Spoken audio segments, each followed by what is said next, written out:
நம்ம வீட்டு கார்டனுக்கு வாங்க. இன்றைக்கி நம்ம பார்க்க போகிறது இந்த கார்டனிங் டூல்ஸை பற்றி தான். இது வந்து இதுக்கு முன்னாடி உள்ள வீடியோவில் நீங்கள் பார்த்துருந்தீங்கன்னா தெரிஞ்சிருக்கும். நான் ரோஸ் கட் பண்ணுறதெல்லாம் எலக்ட்ரிக்கல் டூல்ஸை வச்சு தான் பண்ணிகிட்டு இருந்தேன். ஏன்னா ரோஸோட ஸ்டெம் நல்ல தடிஸாக இருக்கையில் நம்ம கத்திரிப்பால் வச்சு வெட்ட முடியாது. அதை வச்சு யூஸ் பண்ணிகிட்டு இருந்தோம்னா அந்த டூல்ஸும் அப்படி வேஸ்ட் ஆயிரும். நம்ம செடிகளுக்கு யூஸ் பண்ணையில் அதோடைய தன்மை வாங்கிடும்னு சொல்லி இது வாங்கிடலான்னு வாங்கியாச்சு.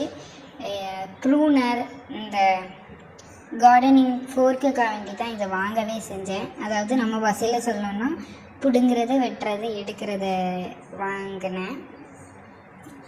இது வந்து மீஷோவில் தான் வாங்கியிருந்தேன். 160 ருபீஸ் ஒரு ஆஃபரில் தான் வாங்கியிருந்தேன். ரொம்பவே வாங்கினதுக்கு ஒரு ஒர்த்தான டூல். இது அந்த ப்ரூனர் மட்டுமே வாங்கினதுக்கு ரொம்பவே யூஸ்ஃபுல்லாக இருந்தது. இதெல்லாம் எவ்வளோ வேரை பாதிக்காமல் எடுக்க பாருங்களேன். எதுவும் செடியை நம்ம ரீப்ளான்டிங் பண்ணுறதுக்கெலாம் இது ரொம்பவே யூஸ்ஃபுல்லாக இருக்குது.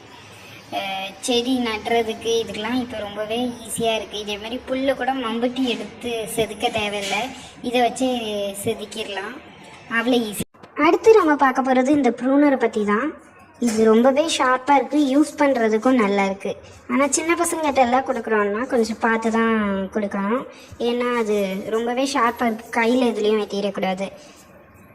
இந்த ப்ராடக்ட் உங்களுக்கு வேணும்னு நினச்சிங்கன்னா கீழே லிங்க் கொடுக்குறேன், செக் பண்ணி பார்த்துக்கோங்க. பசுமையாய் வளருவோம்.